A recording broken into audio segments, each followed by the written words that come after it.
Layman's evangelical fellowship విశ్వాసమే విజయము అనుదిన ధ్యానములు ఫిబ్రవరి 16వ తారీఖు.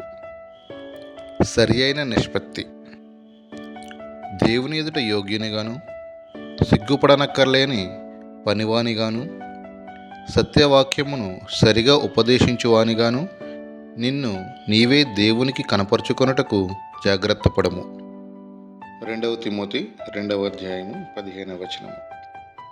దేవుడు మనలను దర్శించినప్పుడు మనలను సరి అయిన త్రాసులో తూస్తాడు. దారి తప్పిన ప్రతి దానిని త్రాసులోనికి తేవాలి. మన మధ్య దేవుని వాక్యం యొక్క ప్రభావము ఉండునట్లు అలా చేయాలి. మన జీవితంలో ప్రతి విషయానికి దేవుని వాక్యాన్ని అన్వయించుకుంటే జయ జీవితము కలుగుతుంది. దేవుని వాక్యములో ఒక అందమైన నిష్పత్తి ఉన్నది. సరి అయిన పాలలో దేవుని వాక్యాన్ని మన హృదయాలకు అన్వయించుకోవాలి. విశ్వాసముతో అబ్రహాము భవిష్యత్తునంతటినీ చూచాడు.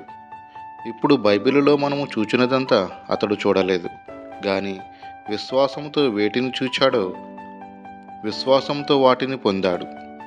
అన్ని వాగ్దానాలు పొందినవాడు ఆయనే. ఎక్కడికి వెళ్ళాలో తెలియని గుడ్డివాని వలె ఆయన వెళ్ళలేదు.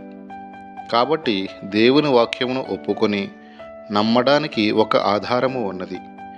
ఇది మనము జయించడానికి మన కొరకే వ్రాయబడి ఉన్నది. సువార్త కొరకు లాభకరముగా మన పూర్తి జీవితాలను సాధకము చేసుకోవడాన్ని, త్యాగాన్ని నేర్పించడానికి లేఖనాలు మన కొరకు ఉన్నాయి.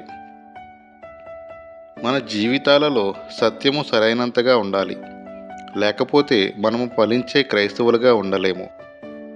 సహవాసానికి బాగా అన్వయించబడే కొన్ని సత్య సంబంధ విషయాలు ఉన్నాయి.